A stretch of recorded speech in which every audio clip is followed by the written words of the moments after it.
आप जानते हो इस दुनिया में डिस्टर्ब कौन है, परेशान लोग कौन है? सिर्फ वही लोग जो स्वयं पर निर्भर है। बच्चों की शादी मुझे करवानी है, चर्च बिल्ड मुझे करना है, इसका पैसा मुझे देना है, ये चीज़ मुझे करनी है, ये चीज़ मुझे कर।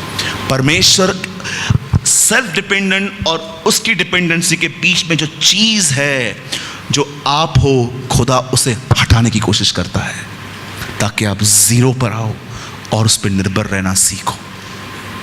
सरेंडर करो अपने आप को, प्रभु को बोलो, प्रभु मैंने बहुत बैक आंसर दिए, बहुत लड़ाइयाँ की, अपने ताकत से चीज़ों को ठीक करने की कोशिश की। Today I quit. आज मैं आपके सामने हूँ, मैं अय्यूब की तरह कहता हूँ, my mouth is shut and face on the dust. मैं अपने मुंह को मिट्टी में रखता हूँ और अपने आप को चुप करवाता हूँ और मैं आप पे निर्भर रहूँगा।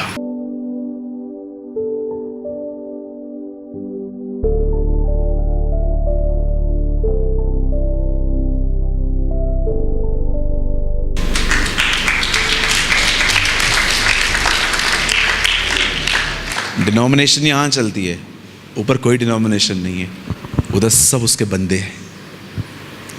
तो आज के वचन के लिए कितने लोग तैयार हैं? पक्का? ओके, थोड़ा हजम कर लेंगे।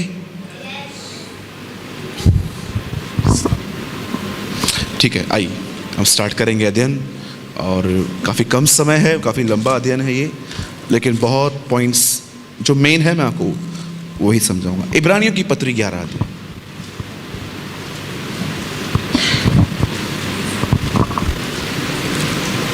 मैं चाहता हूं हिब्रू 11 चैप्टर का कोई जोर 11 का कोई पढ़िए 21। विश्वास ही से याकूब ने मरते समय यूसुफ के दोनों पुत्रों में से एक एक को आशीष दी और अपनी लाठी के सिरे पर सहारा लेकर दंडवत किया। जी, विश्वास ही से यूसुफ ने जब नहीं वो वापस पढ़िए, 21 फिर से पढ़िए। विश्वास ही से याकूब ने मरते समय यूसुफ के दोनों पुत्रों में से एक एक को आशीष दी और अपनी लाठी के सिरे पर सहारा लेकर दंडवत किया। जी, बाइबल ऐसा बताती है इब्राहिम और सारा के पास कोई बच्चा नहीं था। परमेश्वर ने 100 साल की उम्र में इब्राहिम को एक संतान दी जिसका नाम उसने इसहाक रखा। इसहाक का मतलब होता है खुशी, लॉफ।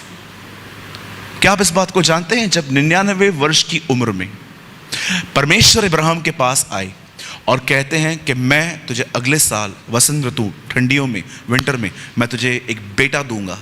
लिखा है सारा इस बात को सुन के अपने मन में हंस रही थी और परमेश्वर ने उसको देखकर इनरली, क्योंकि वो तो जानता है कि आप क्या कर रहे हो, उसने उसको कहा तू क्यों हंसी?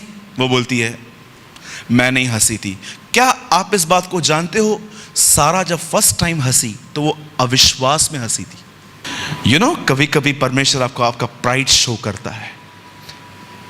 एक व्यक्ति ने कहा मैं इसकी तरह नहीं हूं, मैं दिन में 10वांश देता हूं आमदनी का, मैं व्यभिचार नहीं करता, मैं दुआ करता। कभी कभी हम लोग कहते हैं वो फरीसी थे, पर सोचो अगर आप उस पापी की तरह अगर ये सोचते मैं फरीसी की तरह नहीं हूं, तो क्या आप फरीसी नहीं हो? बहुत सारी बार जब वो सारा हंसी अंदर से, तब परमेश्वर ने उसकी हंसी को देखा और उसके बाद परमेश्वर ने कहा सुन तू हंसी, और इस बात को भी ध्यान दे, तेरे को बेटा पैदा होगा तो उसका नाम इसहाक रखना। इसहाक का मतलब होता है हंसना। परमेश्वर उसे यह कह रहा था तू अविश्वास में हंस रही थी ना, आज के बाद तू हमेशा विश्वास में हंसेगी। जब तू अपने बेटे को देखेगी ना तो हंसेगी, बोलेगी बाप रे मैं तो अविश्वास में हंसी थी, पर परमेश्वर ने मेरी हंसी को ही बदल दिया। और इसहाक जब बड़ा हुआ तो वचन कहता है उसकी शादी रिबेका से हुई। और आप इस सब बात को जानते होंगे, रिबेका जब प्रेग्नेंट हुई तो उसके 2 बच्चे थे अंदर।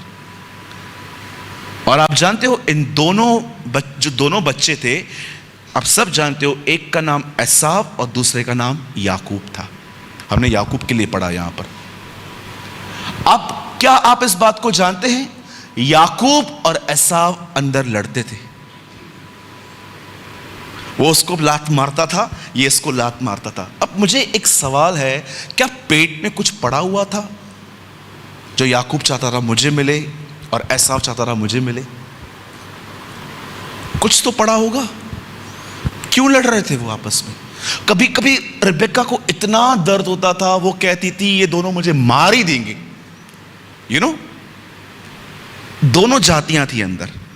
क्या आप इस बात को जानते हो? ये इनके ब्लड में था, अंदर ही वो दोनों। ये याकूब ये चाहता था कि मैं पहले बाहर आऊं। क्या आपको पता है कौन से लोग झगड़ा करते हैं, कौन से लोग फाइट करते हैं? जिनको नंबर 1 आना है, जो चाहते हैं घर पे हम मुखिया बन के रहे, जो चाहते हैं मेरी बन के चले।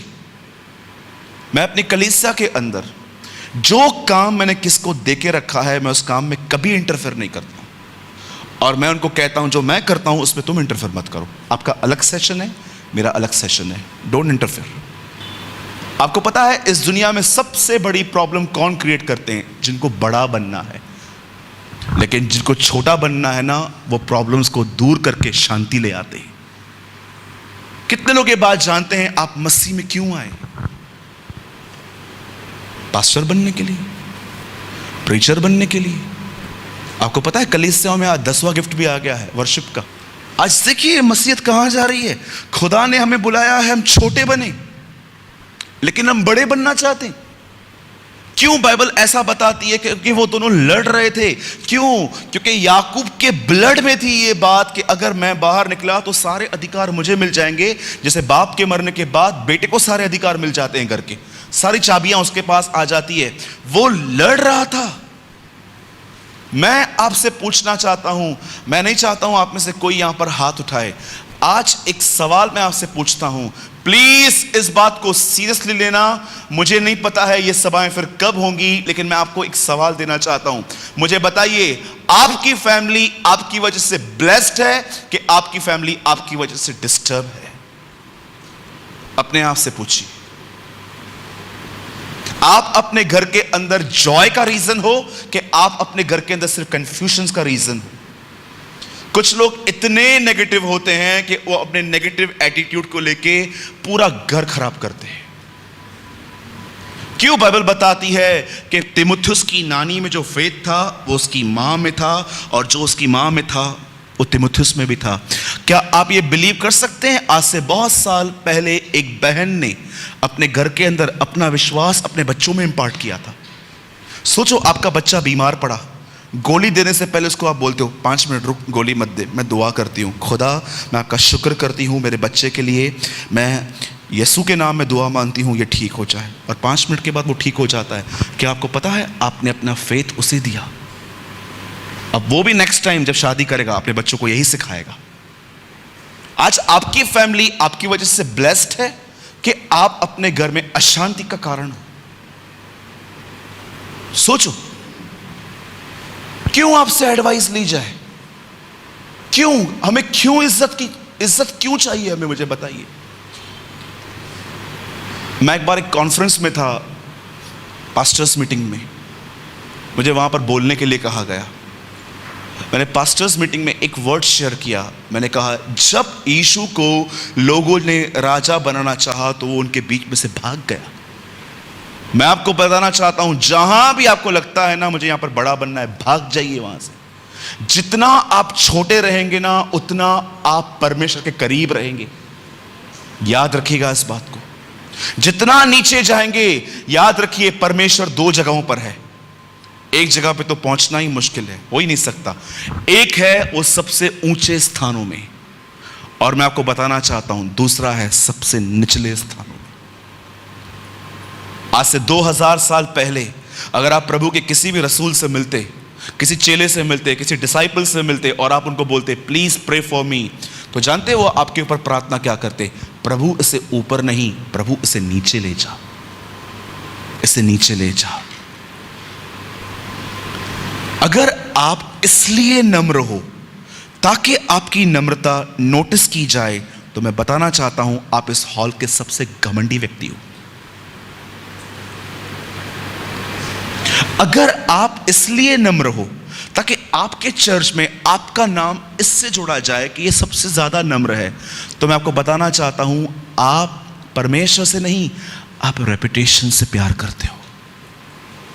मैंने कितनों को देखा है, कितनों को, वो पवित्र इसलिए नहीं होना चाहते क्योंकि पवित्रता खुदा को पसंद है, पर वो पवित्र इसलिए बनते हैं ताकि वो आगे चल के पास्टर बन सके। This is dissipation. बाइबल नहीं कहती है पवित्र बनो क्योंकि तुम्हें पास्टर बनना है, बाइबल बताती है पवित्र बनो क्योंकि तुम्हारा बुलाने वाला पवित्र है।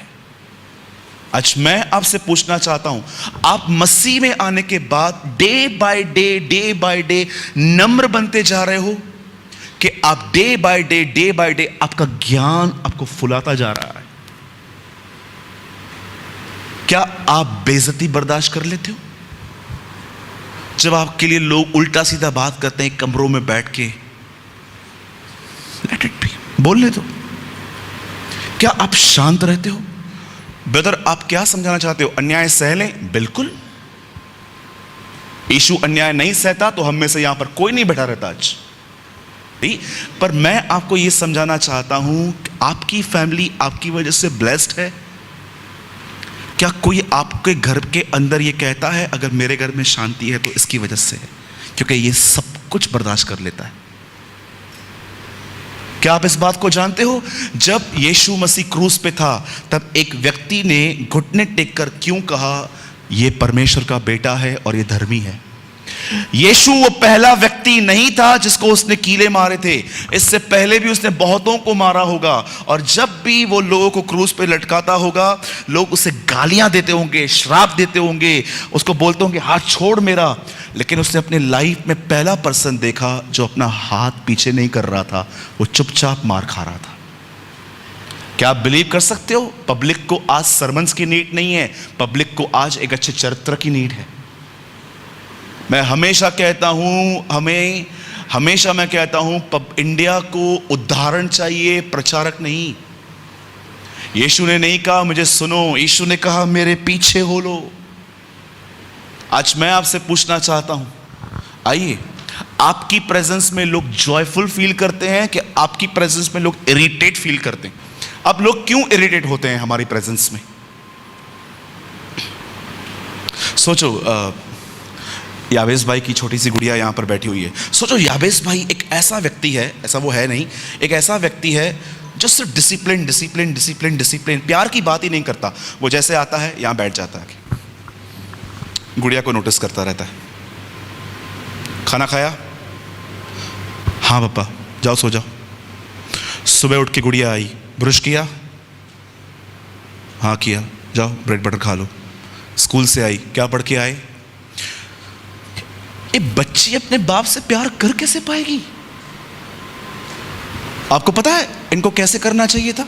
कम गुड़िया, आगे आओ, जल्दी। आपको पता है क्या करना चाहिए था? हाँ जाओ। ऐसा बोलना चाहिए था, ब्रश किया मेरा बाबू? ब्रेड बटर खाया तू? क्या खाया तू? इतना भी मत करना, चढ़ जाएगी। मैं आपको बताना चाहता हूं, मैं अपने कलीसिया में कभी उस व्यक्ति को नहीं डांटता जिसको मैंने प्रेम नहीं किया। मैं हमेशा उन्हें ही डांटता हूं जिनसे मैं प्रेम करता हूं। आज से 12 साल पहले, 13 साल पहले आप मुझसे मिलते और कहते, भाई सूरज, आपको खुदा प्रेम करता है, आपके पास क्या साइन है? मैं आपको बोलता, यीशु मेरे लिए मरा। लेकिन आज 13 साल के बाद अगर आप मुझसे पूछोगे यीशु आपके लिए मरा, क्या साइन है? मैं बोलूंगा 2 साइन है। पहला, वो मेरे लिए मरा, दूसरा, वो मुझे डांटता है। मैं जिनसे प्रेम करता हूं उन्हें डांटता हूं, और जिन्हें पुत्र बनाता हूं उन्हें कोड़े भी लगाता हूं। हर चीज प्रेम से होनी चाहिए, हुकूमत से नहीं। We are not Hitlers, we are the disciples of lord. Yakub जो था वो क्यों बाहर आने की कोशिश कर रहा था? उसे बड़ा बनना था।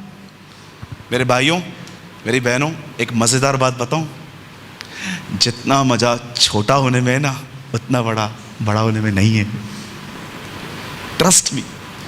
इसलिए यीशु ने कहा जब तू किसी विवाह में जाए तो पीछे बैठ, आगे मत बैठ। कहीं आगे बैठने पर कोई तुझे ये ना कहे कि आप उठिए, आपसे बड़े अतिथि आ रहे हैं, आई एम सो सॉरी, कितना बुरा लगेगा। लेकिन बाइबल कहती है पीछे बैठो ताकि लोग आपको देख के कहें आप यहां क्यों बैठे हो, चलो आगे। जो अपने आप को छोटा बनाएगा, बाइबल बताती है वो बड़ा किया जाएगा। बड़ा किया जाएगा। कभी आपने यीशु को देखा? 80 बार उसने अपना एक नाम कहा है बाइबल में, 80 टाइम्स वन नेम, इब्ने आदम, मनुष्य का पुत्र है। आप तो प्रभु के बेटे हैं, वो तो मैं हूं, लेकिन मेरी पहली पहचान है मैं इंसान हूं। मैं तुम्हारे सामने इंसान होके आया हूं। क्या ऑसम थिंग है ना। जो पहला आदम था उसने बचपन नहीं देखा और दूसरे आदम ने बुढ़ापा नहीं देखा, क्योंकि वो जानता था मसीह में कोई बुढ़ा होता ही नहीं। अब बाइबल ऐसा बताती है, याकूब कब आया? एसाव से पहले की बात में? हाँ, बाद में आया ना। और जैसे वो बाहर निकला, स्टार्टिंग से लेके एंड तक, स्टार्टिंग से लेके एंड तक वो एक ही चीज ढूंढता था, वो जो अधिकार मैंने खोया वो मुझे वापस मिल जाए। और एक दिन बाइबल ऐसा बताती है, एसाव थका हुआ सा आ रहा था, याकूब कुछ बना रहा था, और एसाव आके उसे कहता है, भाई क्या कुक कर रहा है? ऐसे ही सूप है, दाल है, कुछ था वहां पर। और वो कहता है मुझे भी दे। और ये बंदा कहता है मैं दे दूंगा, लेकिन एक शर्त है। क्या शर्त है? अपने पहलोठे होने का अधिकार मुझे दे दे। आप जानते हो बाइबल में पहलोठे का कितना वैल्यू है? फर्स्ट बॉर्न का। कितने लोग यूहन्ना 3:16 जानते हैं? जोर से बोलिए। परमेश्वर ने जगत से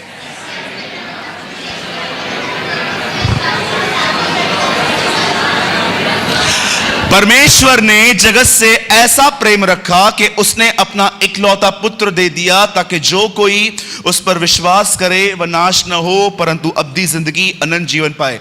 क्या आप इस बात को जानते हैं? पूरी बाइबल के अंदर पढ़ लीजिए, जितने भी अध्याय उसमें हैं, यीशु को परमेश्वर का इकलौता बेटा सिर्फ इसी पैसेज में कहा गया है। परमेश्वर ने जगत से ऐसा प्रेम किया कि उसने अपना इकलौता, इकलौते का मतलब क्या है? एक ही।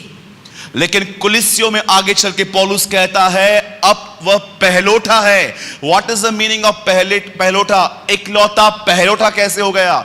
इकलौते का मतलब है, रंजन भाई के बहुत साल पहले एक बच्चा था, जब वो लोगों से मिलते थे तो लोग कहते थे ये मेरा इकलौता है। लेकिन जब उनका दूसरा बच्चा पैदा हुआ तो उन्होंने ये नहीं कहा ये इकलौता है, अब उन्होंने कहा ये पहलोठा है। क्रूस से मरने से पहले खुदा की एक ही संतान थी, उसका एक ही बेटा था यीशु। लेकिन जब वो मरा और जी उठा, आज वो पहलोठा है, बाकी सब हम हैं। हम ऐसे, वो जो इकलौता था वो पहलोठा हो गया और हम सब उसके बेटे और बेटियां हैं। और बाइबल बताती है मैं उनमें निवास करूंगा। और बाइबल बताती है, एक वचन कहती है बाइबल के, एसाव ने अपना पहलोठापन बेच दिया। आपको पता है पूरी बाइबल के अंदर एक ही व्यक्ति है जिसको पश्चाताप करने का कभी मौका नहीं मिला, वो यही था एसाव। आंसू बहा बहा कर भी बहुतों को लगता है जब चाहे तब पश्चाताप कर लेंगे, चलो पिक्चरों पे चलें, टिकटॉक बनाएं, ये करें वो करें। मैं आपको बताना चाहता हूं कभी कभी पाप कर करके मन इतना कठोर हो जाता है कि पश्चाताप आसान नहीं होता। पाप कबूल करना बहुत आसान हो जाता है, मन फिराना बहुत कठिन हो जाता है कभी कभी। इसीलिए पाप ना करें। और जानते हो उसके बाद क्या हुआ? इसको सारे अधिकार मिल गए और ये अपने बाप के पास जाके कहता है डैडी। और देखो वॉइस कैसे मैनिपुलेट कर रहा है अभी, ये कितना सयाना है ये। जब यीशु का जन्म हुआ तो स्वर्गदूत ने क्या कहा? वो याकूब के वंशजों पर राज्य करेगा। इब्राहिम इसहाक नहीं लिखा है वहां। और जानते हो वचन क्या कहता है? उसके बाद वो अपने बाप के पास गया, उसकी बाप की नजर कमजोर थी, उसके सामने बैठ के कहता है डैडी मैं आया हूं। कौन? मैं एसाव। बोल, आशीष दे, मुझे अधिकार दे, मैं जानता हूं तू कल परसों कभी भी मरने वाला है। उसका बाप अंधा हो चुका था थोड़ा बहुत, पर वो बहरा नहीं था, वो सुन रहा था। और वो उसको कहता है तेरी आवाज थोड़ी अलग है यार, तेरे बोल तो एसाव की तरह है, सॉरी तेरे बोल तो याकूब की तरह है। बोलता है नहीं नहीं नहीं नहीं, मैं एसाव हूं। और उसने अपने पप्पा को बेवकूफ बनाया। उसके बाप ने उसे साखा। डैडी ने उसे पूछा था तू कौन है? बोलता है मैं एसाव हूं। वहां से सारे अधिकार लेकर अपनी मां के पास जाता है और अब देखो ये औरत क्या कर रही है। अपने घर को खराब करने का सबसे अच्छा तरीका है पक्षपात, पार्शियलिटी। तुम शेर हो ना तो तुमको खुदा एक दिन किसी सवा शेर से मिलवाएगा। सच में कभी कभी जब परमेश्वर देखता है ना लोग कलीसिया में नहीं बदल रहे हैं तो वो दुनिया को यूज करता है आपको बदलने के लिए। क्या आपको पता है जब योना बोट में सोया था उसको ये बोलने कौन आए, उठ प्रार्थना कर।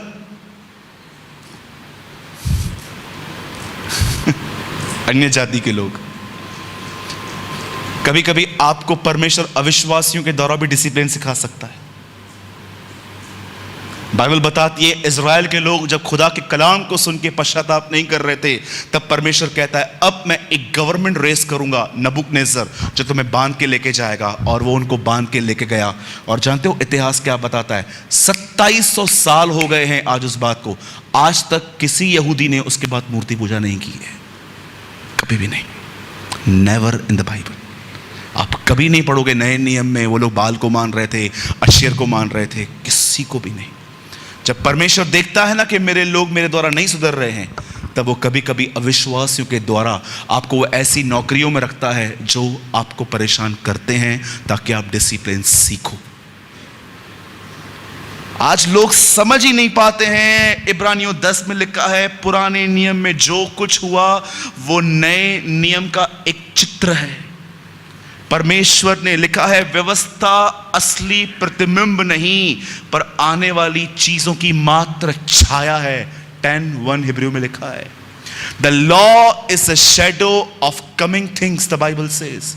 जो पुराने नियम में हुआ वो सिर्फ एक शैडो था कि नए नियम में क्या होगा। ये दर्शाया गया कि एक दिन खुदा नीचे उतरेगा यीशु में, अपने लोगों से मिलेगा और उन्हें तोड़कर नया बनाएगा। आज मैं आपसे पूछना चाहता हूं उसके बाद जब याकूब उससे अलग हुआ वो हमेशा क्या पढ़ा यहां पर, वो अपने लाठी के सहारे चला। आप जानते हो, आप आराम से पढ़िए, उसके बाद याकूब दिन प्रतिदिन बदलता गया। वन फाइनल ब्लो, परमेश्वर उसको एक ब्लो दिया वहां पर, डन। कई बार आपको पता हूं परमेश्वर आपको कैसे तोड़ता है, जो आप चाहते हो वो न करके, जो आप चाहते हो वो न करके। कभी आपने सोचा क्यों आपकी फैमिली आपसे हार्ड चलती है? क्यों परमेश्वर ने आपको ऐसी जगहों पे काम दिया है जो लोग आपसे सीधा व्यवहार नहीं करते? क्योंकि परमेश्वर को पता है घमंड नहीं टूटा तो आगे चल के जीवन टूटेगा। आज कितने लोग हैं जिनका एटीट्यूड नहीं ब्रेक हुआ पर उनकी मैरिजेस ब्रेक हो गई। कितने लोग हैं जब खुदा ने उनको ब्रेक करने की कोशिश की वो तो ब्रेक नहीं हुए पर पूरा घर ब्रेक हो गया। पर मैं आज भी ये कहता हूं, जब मैं प्रभु में आया, मैंने मिनिस्ट्री की, मैं उस समय भी नौकरी करता था। मैंने नौकरी में एक ही चीज सीखी, पता है? वन थिंग, सुनना। मैं सवेरे जाता था, मुझे गाली पड़ती थी। मैं दोपहर में 10 मिनट खाने पे लेट आता था, मुझे गाली पड़ती थी। मैं जब शाम को अपने काम को जब मैं करता था, मैंने कई साल एक वाइन शॉप पे नौकरी की है। और जब मैं खुदा में आया तो मुझे प्रभु ने कहा ये नौकरी छोड़ दे। एक मसीह होने के नाते हम सब काम नहीं कर सकते। आप जानते हो, जब याकूब उससे अलग हुआ तो वो लंगड़ा के चल रहा था। क्या आप इस बात को जानते हो? बहुत सारे लोगों ने शायद आपको बताया होगा ब्लेसिंग है चंगाई, ब्लेसिंग है बरकत, ब्लेसिंग है बड़ा घर, ब्लेसिंग है बड़ी नौकरी, ब्लेसिंग है बच्चे। आई एग्री, हाँ ये है। पर क्या आपको ये बात पता है, सबसे बड़ी आशीष ये है कि परमेश्वर आपको टफ टाइम में लेके जाए और वो आपके अंदर जो आपका समय पे भरोसा है कि मैं कुछ करूंगा, उसको निकाल के वो उसको अपने आप से भरे। That is blessing. जानते हो मूसा को इस्तेमाल करने से पहले वो जंगल में क्यों ले गया? ताकि मूसा के पास जो ताकत थी खुद की कि मैं कुछ हूं, खुदा ने उसकी पूरी निकाल दी और परमेश्वर ने उसे उस पर निर्भर करने वाला व्यक्ति बना दिया। याकूब जब बूढ़ा हुआ, उसकी दोनों बीवियां मर गई। एक तरफ लिया थी, एक तरफ राहेल। इनकी कब्रें पास पास में ही हैं, आप पढ़ना भले। जब वो मरने ही वाला था, जानते हो वो क्या कहता है अपने बच्चों को? इधर आओ। उसके बच्चे आते हैं, जब मैं मरूं मुझे राहेल के पास में नहीं, मुझे लिया के पास में गाड़ देना। अरे आपको प्यार तो राहेल से था, फिर लिया क्यों बोल रहे हो? अंतिम दिनों में याकूब जान गया राहेल को उसने अपनी ताकत से लिया था, पर लिया उसे खुदा ने दी थी। किस चीजों से आपको प्यार है मुझे बताइए? उन चीजों से जो दुनिया ने आपको दी है कि उन चीजों से जो खुदा ने आपको दी है? और मैं आपको बताना चाहता हूं, इसी याकूब ने अपने मरने से पहले अपने 12 बेटों के लिए भविष्यवाणी की। और जानते हो उसने अपने एक बेटे यहूदा के लिए ऐसा कहा, तो सब भाइयों पे राजदंड लेके राज्य करेगा। क्या आप ये बिलीव कर सकते हो? यीशु यहूदा के गोत्र में से आया था। याकूब ने अंतिम दिनों में यीशु मसीह के विषय में बात की थी। परमेश्वर की विजय क्रूस से शुरू हुई जब उसका बेटा मरा, पर उसकी विजय तब पूरी होगी जब वह अपने बेटे को अपनी कलीसिया के बैठे हुए लोगों के अंदर देख पाएगा। इससे पहले इससे पहले कि लोग यीशु को बादलों पर देखें, उससे पहले लोग यीशु को आपके अंदर देखने चाहिए। आज मैं आपसे पूछना चाहता हूं, कितने लोग निर्णय ले रहे हैं आज कि खुदा जिसको जो बोलना है मुझे बोले, मैं इग्नोर करूंगा। आज मैं आपसे पूछना चाहता हूं और मैं वाइंड अप कर रहा हूं, क्या आप जब आपको खुदा तोड़ता है उसे तोड़ने देते हो? मैं यीशु के नाम से कहता हूं, आज ही आपको घर पे कोई चिल्लाने वाला है, चुपचाप सुन लोगे? दाऊद को एक व्यक्ति ने कहा, तू कुत्ता है। युवात ये सुन के कहता है, दाऊद मैं इसको खत्म कर दूं। दाऊद कहता है, मत मारना, यहोवा ने इसे अलाउ किया है मुझे श्राप देने के लिए। कभी कभी परमेश्वर आपके घमंड को तोड़ने के लिए आपको ऐसी जगहों पे रखता है जहां पर आप टूटो, जीरो बनो और उस पर निर्भर रहना सीखो। चलिए एक सवाल का उत्तर दीजिए और उसके बाद हम खड़े हो जाएंगे। आप जानते हो इस दुनिया में डिस्टर्ब कौन है? परेशान लोग कौन हैं? सिर्फ वही लोग जो स्वयं पर निर्भर हैं। बच्चों की शादी मुझे करवानी है, चर्च बिल्ड मुझे करना है, इसका पैसा मुझे देना है, ये चीज़ मुझे करनी है, ये चीज़ मुझे करनी है। जो लोग सेल्फ डिपेंडेंट हैं, जो एक घमंड का साइन है कि सब मुझे ही करना है, ये सब दुखी हैं। लेकिन सोचो उन लोगों के बारे में जो परमेश्वर पर डिपेंड हैं, जो जानते हैं कि खुदा मेरे बच्चों की शादी करवाएगा, खुदा मेरी कलीसिया को बनाएगा, खुदा मुझे चंगा करेगा। आप देखो ये हैप्पी हैं। परमेश्वर सेल्फ डिपेंडेंट और उसकी डिपेंडेंसी के बीच में जो चीज़ है जो आप हो, खुदा उसे हटाने की कोशिश करता है ताकि आप जीरो पर आओ और उस पर निर्भर रहना सीखो। ऐसी सभाएं रोज नहीं होती हैं। आज जो आपने सुना है वो ये है, खुदा के हाथ में पड़ो। जब भी वो किसी लोगों के द्वारा आपको तोड़ता है, अगर आपकी सास के द्वारा, बहू के द्वारा, पति के द्वारा, बच्चों के द्वारा, बॉस के द्वारा, चुप रहो, मत बोलो कुछ भी। अगर आप गलत हो माफ़ी मांगो और आप सही हो तो घबराने की ज़रूरत ही नहीं है, खुदा बात करेगा। Lord will speak.